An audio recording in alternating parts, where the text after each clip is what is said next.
Shalom, salam sejahtera buat Bapak Ibu Saudara yang ada di gereja maupun yang ada di rumah. Puji Tuhan, kita kembali berjumpa malam hari ini dalam ibadah doa Kamis malam. Waktu berlalu sangat begitu cepat, tidak terasa kita hari ini sudah kembali sama-sama ada di gereja maupun di rumah untuk kembali melakukan ibadah doa. Itu artinya apa Bapak Ibu Saudara? Bukan cuma gajian semakin cepat, tapi artinya kita tidak boleh kehilangan kesempatan untuk bisa selalu ada bersekutu bersama-sama dengan Tuhan. Amin. Tidak boleh ada satu hari pun yang hilang, tidak ada boleh satu detik pun bahkan untuk kita bisa menyia-nyiakan kebersamaan kita untuk selalu datang ke hadirat Tuhan. Karena waktu berjalan begitu cepat, karena waktu berlalu begitu cepat. Tanpa disadari, nggak berasa. Kemarin kita baru doa Kamis, hari ini kita sudah Kamis lagi, udah ketemu lagi ya kan. Untuk doa Kamis, sebentar lagi Minggu, sebentar lagi doa Senin, doa Selasa, lalu Rabu Teduh, Kamis lagi, Jumat kaum wanita. Jadi maka saya mengundang kita untuk selalu terus bersukacita dan memiliki semangat untuk bisa selalu hadir di dalam setiap persekutuan-persekutuan yang ada, untuk bisa selalu ada bersama-sama dengan Tuhan. Yes, hari ini saya akan masih dalam tema firman Tuhan pada tahun ini, berjalan bersama Tuhan, lalu khusus di bulan ini adalah iman yang teguh. Jadi firman Tuhan saya akan tetap dengan tema iman yang teguh. Saya akan membawakan kisah dari dua orang yang dipakai Tuhan luar biasa, dua orang yang karena keteguhan iman mereka pada akhirnya mereka diizinkan Tuhan untuk memasuki tanah Kanaan. Ada yang tahu? Iya, Kaleb dan Yosua. Kita akan meneladani keteguhan iman mereka, kita akan melihat apa sih yang bisa kita pelajari dari kedua orang ini. Sehingga pada akhirnya Tuhan begitu berkenan kepada mereka sehingga akhirnya mereka dan keturunannya bisa memasuki tanah Kanaan. Kita akan buka ayat Alkitab dari Bilangan 13 dan 14, tapi kita tidak akan baca secara keseluruhan. Saya hanya akan membacakan beberapa bagian yang terkonteks dengan firman Tuhan pada malam hari ini. Tapi bila Bapak Ibu Saudara mau membaca setelah malam hari ini, silakan. Bapak Ibu bisa buka Alkitab atau handphone atau apapun sarana yang bisa membaca ayat ini. Bapak Ibu Saudara bisa membuka nanti di rumah. Baiklah,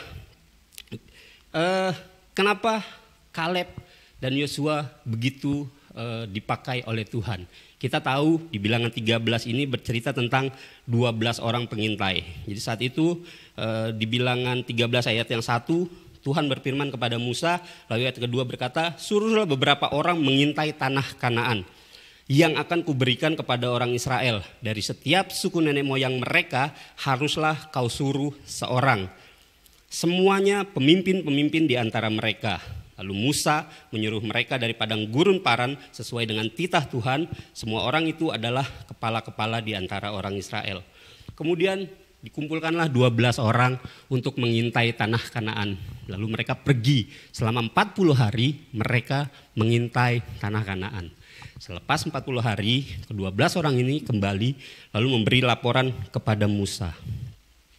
Dan laporan yang mereka berikan dari 12 orang ini, 10 orang berkata bahwa di ayat yang 27 mereka menceritakan kepadanya berarti kepada Musa, kami sudah masuk ke negeri kemana kau suruh kami, dan memang negeri itu berlimpah-limpah susu dan madunya, dan inilah hasilnya.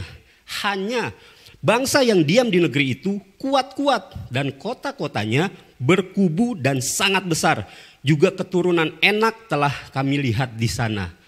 Keturunan Enak itu adalah keturunan raksasa.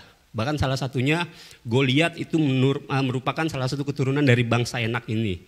Jadi bangsa Enak ini dikenal bangsa yang besar-besar, bangsa yang raksasa gitu. Bahkan kalau dalam bahasa Ibraninya, bahasa Enak ini dikatakan bahwa bangsa leher panjang gitu, bangsa yang memiliki leher yang panjang. Jadi memang bangsa yang besar. Nah, ini yang menjadi perbedaan antara 10 orang dengan dua orang lainnya, yaitu Yosua dan Kaleb. Salah satunya Kaleb. Di ayat yang ke-30, Kaleb berkata, kemudian Kaleb mencoba menenteramkan hati bangsa itu di hadapan Musa. Lalu katanya, tidak, kita akan maju dan menduduki negeri itu, sebab kita pasti akan mengalahkannya. Sampai sini Bapak Ibu Saudara bisa lihat perbedaan dari 10 orang dengan apa yang dinyatakan oleh Kaleb. 10 orang lainnya berkata, bangsa yang diam di negeri itu kuat-kuat dan kotanya berkubu-kubu dan sangat besar. Juga keturunan enak telah kami lihat di sana. Bahkan di ayat yang berikutnya, di ayat yang ketiga, 10 orang ini berkata, juga kami lihat di sana orang-orang raksasa, orang enak yang berasal dari orang-orang raksasa, dan kami lihat diri kami seperti belalang, dan demikian juga mereka terhadap kami.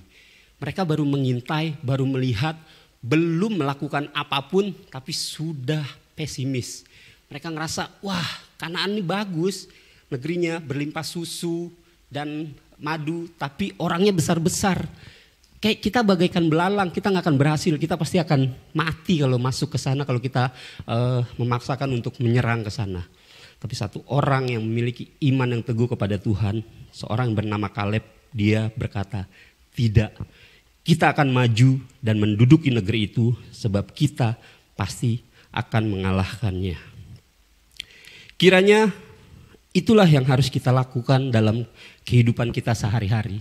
Ketika kita memiliki iman yang teguh saat ini, apapun pergumulan Bapak, Ibu, Saudara, kita harus berani berkata, saya pasti akan menang bersama dengan Tuhan. Bapak, Ibu yang sedang sakit harus berani berkata, tidak, Tuhan pasti akan menyembuhkan saya. Tuhan pasti akan memulihkan saya. Tuhan pasti akan berjalan bersama dengan saya. Bapak Ibu yang memiliki pergumulan yang lain, sehingga jika ada hal yang harus dikatakan menggoyahkan iman, maka kita harus berani katakan tidak. Saya akan terus berjalan bersama dengan Tuhan karena saya yakin Tuhan pasti akan memberikan saya jalan keluar. Apa sih yang mau kita teladani dari Kaleb dan Yosua ini? Yang pertama adalah iman yang teguh. Sama seperti apa yang sudah saya sampaikan tadi, kita harus berani memiliki iman kepada Tuhan. Iman yang tidak setengah-setengah, iman yang tidak tanggung-tanggung. Landasan awal, dasar dari segala sesuatu yang harus kita lakukan, kita harus memiliki iman yang teguh. Artinya ketika memiliki iman yang teguh, kita benar-benar berserah kepada Tuhan. Enggak takut lagi, enggak mikir lagi. Ketika apa yang sudah kita serahkan dalam hidup kita, ya sudah. Itulah yang boleh terjadi, itulah yang akan Tuhan rancangkan dalam kehidupan ini. Sehingga pada akhirnya kita tidak lagi memiliki ketakutan. Sikap kita harus seperti Kaleb, sikap kita harus seperti Yosua, bukan seperti 10 orang lainnya. Ketika kita sakit, kita tidak mau berkata Tuhan pasti akan menyembuhkan. Kita pasti kita pesimis gitu seperti 10 orang ini. Aduh, sakit saya berat, masa sih bisa sembuh? Atau sudah lama tidak mendapatkan kerjaan, aduh. Udah begitu lama saya nganggur, kayaknya udah gak bisa kerja lagi nih.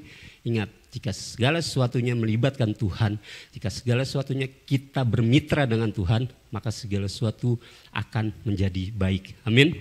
5 roti dan 2 ikan, kalau kita tidak serahkan, kalau saat itu anak itu tidak serahkan kepada Tuhan, maka itu gak akan jadi apa-apa. Tapi ketika ada di tangan Tuhan, mampu memberi makan 5.000 orang. Demikian juga kehidupan kita, cita-cita, mimpi, apapun saat ini yang kita gumulkan, ketika kita serahkan sama Tuhan, hasilnya akan menjadi lebih baik dari apa yang bisa kita pikirkan dan kita perkirakan. Amin. Selain iman yang teguh, ketika kita sudah memiliki dasar iman yang teguh, kita harus optimis. Yosua berkata di ayat yang ke-14, sebentar. Kita harus memiliki sikap yang optimis, sehingga pada akhirnya Tuhan akan terus berkenan dalam kehidupan kita. Jika Tuhan, Bilangan 14 ayat yang ke-8, Yosua berkata, jika Tuhan berkenan kepada kita, maka Ia akan membawa kita masuk ke negeri itu dan akan memberikannya kepada kita suatu negeri yang berlimpah-limpah susu dan madunya. Nah, itulah iman yang harus terus kita perkatakan, iman yang harus terus kita bangun, sikap optimis yang harus kita bangun di hadapan Tuhan. Jadi ketika kita sudah memiliki iman yang teguh, jangan lagi ragu-ragu, jangan lagi takut-takut gitu kan. Saya mau melayani Tuhan, wah maju melayani Tuhan. Belum mulai dapat jadwal udah ragu-ragu, aduh bisa gak ya saya pelayanan, aduh mampu gak ya saya nyanyi di depan. Wah kalau saya sih gak mampu. Tapi Tuhan kasih saya talenta lain, minimal bisa main musik, bisa main drum. Setiap kita memiliki talenta masing-masing, ketika kita mau menyerahkan talenta kita kepada Tuhan, ya sudah, kita harus optimis. Ketika kita mau menyerahkan pergumulan kita kepada Tuhan, kita harus optimis. Katanya kita sudah memiliki iman di hadapan Tuhan, kita sudah menyerahkan segala sesuatunya kepada Tuhan. Maka kita harus optimis, kita harus berani berkata, jika Tuhan berkenan kepada saya, maka Dia akan membawa saya masuk ke negeri itu dan akan memberikannya kepada saya suatu negeri yang berlimpah-limpah susu dan madunya. Kita semua masing-masing, saya, Bapak, Ibu, dan Saudara memiliki tanah Kanaannya sendiri. Memiliki tanah perjanjian sendiri dalam kehidupan kita. Mungkin bentuknya berbeda-beda. Ada yang merindukan pekerjaan, ada yang merindukan kesembuhan, ada yang merindukan keturunan, ada yang merindukan banyak hal dalam kehidupan ini. Itu yang akan menjadi tanah Kanaan kita. Maka kita harus berani maju, berani melangkah untuk selalu berjalan dengan Tuhan. Syaratnya apa? Setelah kita memiliki rasa optimis yang begitu besar, setelah kita mampu berkata, Tuhan berkenan kepada saya, maka saya akan masuk ke tanah itu. Tuhan akan memberikan tanah itu, tanah yang berlimpah-limpah susu dan madunya. Di ayat 9, hanya janganlah memberontak kepada Tuhan. Dan janganlah takut kepada bangsa negeri itu, sebab mereka akan kita telan habis. Yang melindungi mereka sudah meninggalkan mereka. Nah, ini yang harus kita underline, yang harus kita garis bawahi. Sedang Tuhan menyertai kita, janganlah takut kepada mereka. Jika saat ini kita memiliki pergumulan, jika kita memiliki tanah Kanaan yang mau kita masuki, jika memiliki kesulitan-kesulitan, maka kita harus mampu berkata, apapun masalah saya saat ini, pun hal besar yang menghalangi kedekatan saya kepada Tuhan, maka saya harus bisa menelan habis mereka. Karena Tuhan menyertai sehingga saya tidak takut kepada setiap masalah yang terjadi dalam kehidupan saya. Amin. Jadi selain kita optimis, kita juga tidak boleh bersungut-sungut. Kita mau selalu tidak memberontak kepada Tuhan. Jadi ketika sudah menyerahkan segala sesuatunya kepada Tuhan, biarkan Tuhan bekerja, biarkan Tuhan berproses. Tidak lagi memikirkan apa yang saya mau, apa yang saya kehendaki, apa yang membawa keuntungan bagi hidup saya. Tapi biarkan segala sesuatunya Tuhan yang memproses, Tuhan yang bekerja sehingga hasilnya yang terbaik yang dari Tuhan. Ketika kita mendapatkan yang terbaik yang dari Tuhan, tidak ada lagi penyesalan dalam kehidupan kita. Tidak ada lagi rasa ragu, rasa pesimis atau apapun. Pasti segala sesuatu hasilnya baik. Kalaupun kita menggunakan kekuatan kita sendiri untuk mendapatkan yang menurut kita baik, hasilnya tidak akan sebaik apa yang sudah Tuhan siapkan dalam kehidupan kita. Jadi yang pertama, setelah kita memiliki iman yang teguh, kita mau tetap optimis. Lalu setelah kita optimis, kita tidak mau bersungut-sungut. Ingat, karena bersungut-sungut, tanah Kanaan yang hanya sebenarnya bisa ditempuh dalam jarak 11 hari, karena bangsa Israel saat itu mendapatkan murka Tuhan, mereka harus mengembara selama 40 tahun. Bayangin, dari 11 hari harus dilalui selama 40 tahun. Karena bangsa ini bersungut-sungut, karena bangsa ini mendapatkan murka Tuhan. Kita tahu di ayat yang Bilangan 14 ayat yang kedua, di situ dikisahkan, bersungut-sungutlah semua orang Israel kepada Musa dan Harun, dan segenap umat itu berkata kepada mereka, sekiranya kami mati di tanah Mesir atau di padang gurun ini, mengapakah Tuhan membawa kami ke negeri ini supaya kami tewas oleh pedang dan istri serta anak-anak kami menjadi tawanan? Bukankah lebih baik kami pulang ke Mesir? Wah, bayangin betapa degilnya hati bangsa Israel saat itu. Mereka dibebaskan oleh Tuhan, dipimpin oleh Musa keluar dari Mesir untuk masuk ke tanah yang sudah dijanjikan oleh Tuhan. Tapi mereka bersungut-sungut. Tuhan padahal sudah melakukan banyak perkara dalam selama perjalanan mereka dari Mesir menuju ke tanah Kanaan. Tapi mereka terus saja menyalahkan Tuhan, mereka terus saja bersungut-sungut. Sehingga pada akhirnya di sini dikisahkan mereka mendapati murka Tuhan. Dan hanya 2 orang yang tidak mendapati murka Tuhan saat itu, di hari 12 pengintai, Yosua dan Kaleb. Mungkin tanpa kita sadari, seringkali kita juga seperti bangsa Israel. Kita tidak belajar dari kesalahan-kesalahan bangsa Israel. Seringkali kita juga bersungut-sungut. Saya sudah berdoa Tuhan, saya sudah berdoa kok, saya sudah berdoa Bapak Pendeta. Tapi apa hasilnya? Saya tetap sakit, saya tetap susah, saya tetap nganggur, saya tetap, apalagi lah setiap persoalan yang kita punya dalam kehidupan kita. Sering kali kita bersungut-sungut. seringkali kita melupakan bahwa Tuhan ada berjalan bersama dengan kita. Seringkali kita tidak belajar dari kesalahan bangsa Israel. Karena bersungut-sungut tidak akan menghasilkan kebaikan. Bersungut-sungut tidak akan menciptakan apapun yang baik dalam kehidupan kita. Yang ada kita malah mendapatkan murka Tuhan.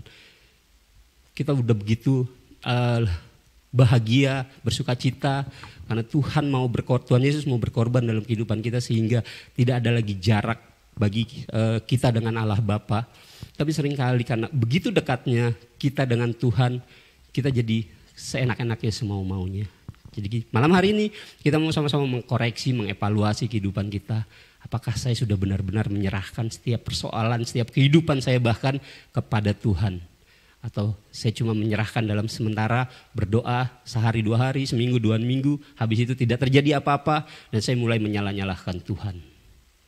Dulu waktu papa saya sakit, saya berdoa kenceng, masuk ICU, hari pertama nggak sadar, nggak kenal siapapun, hari kedua sembuh, bisa kenal, bisa tahu nama saya, bisa kenal mama saya, kakak saya, bahkan waktu itu Daniel, Siska yang masih kecil-kecil, dia bisa kenal, apal semua, dia tahu nama-namanya, dia sebutin.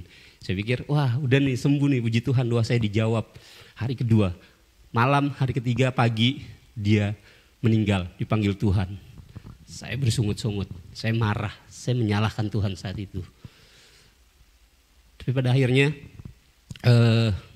setelah saya tahu kebenarannya, saya baru bisa bertobat, saya baru bisa minta ampun kepada Tuhan. Karena bersungut-sungut tidak akan menghasilkan apa-apa. Dengan bersungut-sungut, toh papa saya nggak akan hidup lagi gitu kan. Dengan bersungut-sungut, keadaannya memang rencana Tuhan lah yang paling baik dalam kehidupan saya. Atau banyak hal-hal lain yang saya alami, pengalaman yang saya alami, pada akhirnya segala sesuatu tidak berjalan sesuai dengan apa yang saya inginkan atau apa yang saya rencanakan.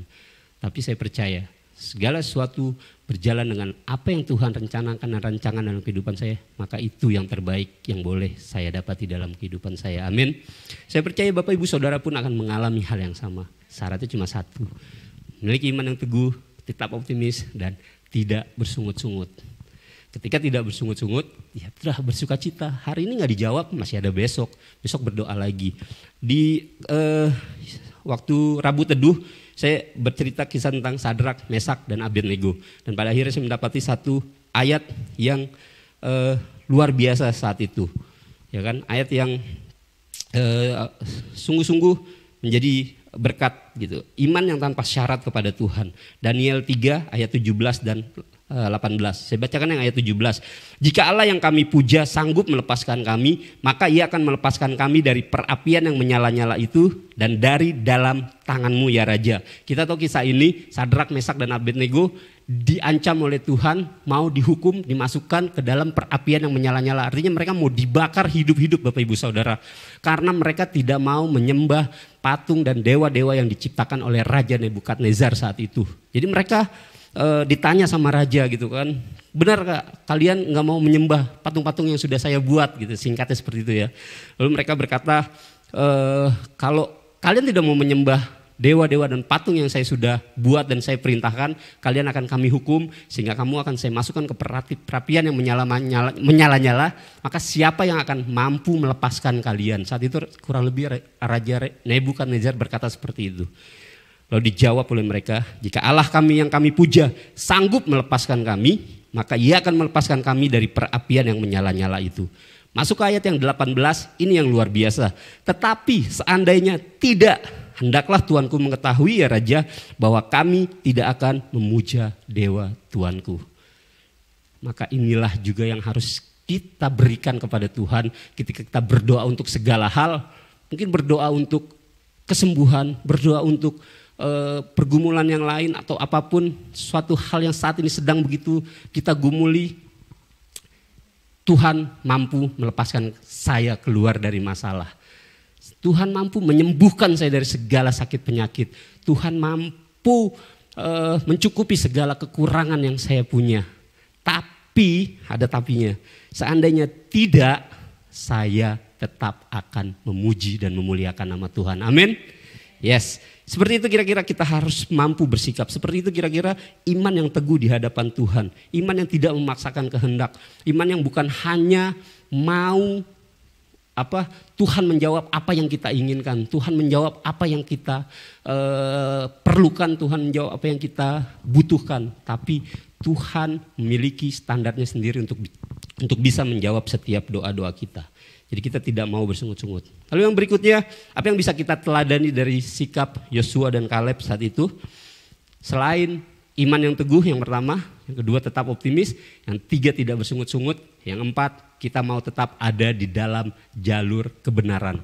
Artinya kita tidak takut untuk selalu melakukan hal yang benar di hadapan Tuhan. Amin. Ingat ya, hal yang benar, bukan cuma baik, karena yang baik belum tentu benar, tapi yang benar di hadapan Tuhan sudah pasti baik. Jadi kita mau terus mempertahankan kebenaran kita di hadapan Tuhan, sehingga pada akhirnya kita tidak lagi takut. Kita tahu di era sekarang seringkali sesuatu yang salah dibuat seolah-olah seperti benar, tetapi sesuatu yang benar dibuat seolah-olah seperti salah. Nah, kita sebagai anak Tuhan, kita harus memiliki integritas. Selain iman yang teguh, optimis dan tidak bersungut-sungut, kita mau terus jalan di dalam kebenaran.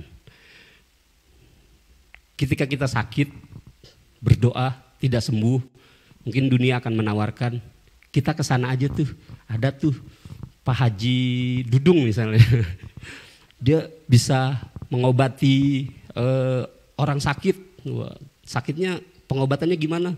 Gampang kok, cuma dikasih air putih, habis itu disembur. Wah iya, sembuh kagak bojigong Bapak Ibu Saudara. Jangan mau ya. Itu di situ tuh ada orang pintar. Ayo kita ke sana supaya kita bisa pekerjaannya bisa lancar, usahanya bisa lancar. Kita harus mau mempertahankan kebenaran. Walaupun Tuhan belum jawab, Tuhan belum sembuhkan, usaha masih terseok-seok, masih tertati-tati, masih merintis. Tapi tidak satu pun kita mau mendukakan Tuhan, mendukakan Roh Kudus. Kita harus mempertahankan kebenaran, kita harus berani berkata, tidak, saya mau Tuhan saja yang memberkati kehidupan saya. Tuhan yang menyembuhkan, Tuhan yang memulihkan gitu kan. Bapak Ibu Saudara tahu gak kenapa dukun-dukun di luar sana itu dibilang orang pintar? Karena yang perginya bodoh.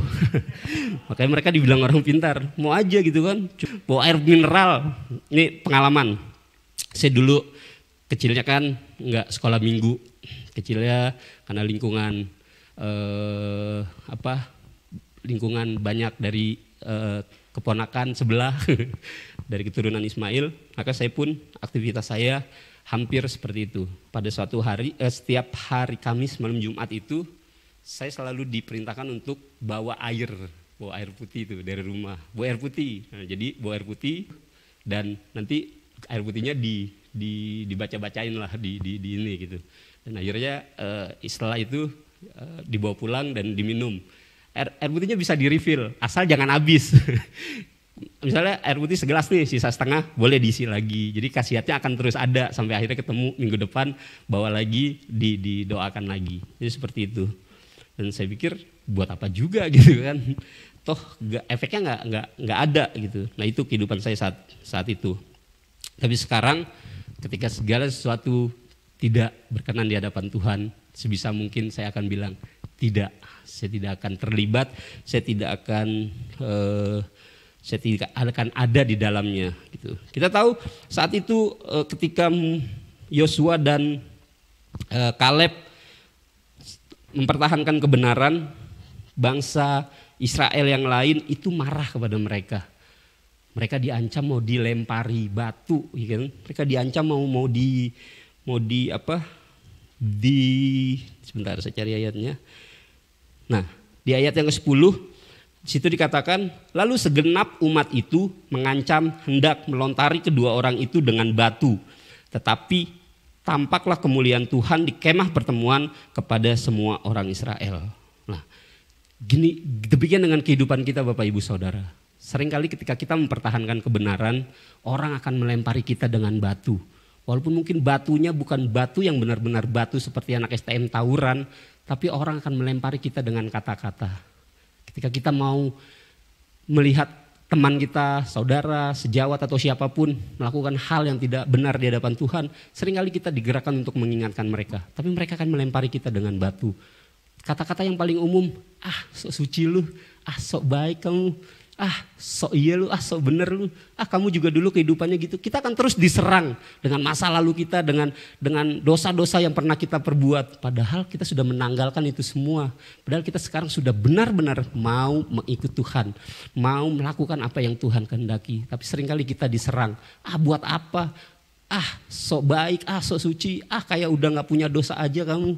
Ya memang kita sebagai manusia tidak luput dari dosa. Tapi kita sebagai anak-anak Tuhan berusaha untuk tidak sebisa mungkin untuk tidak melakukan dosa.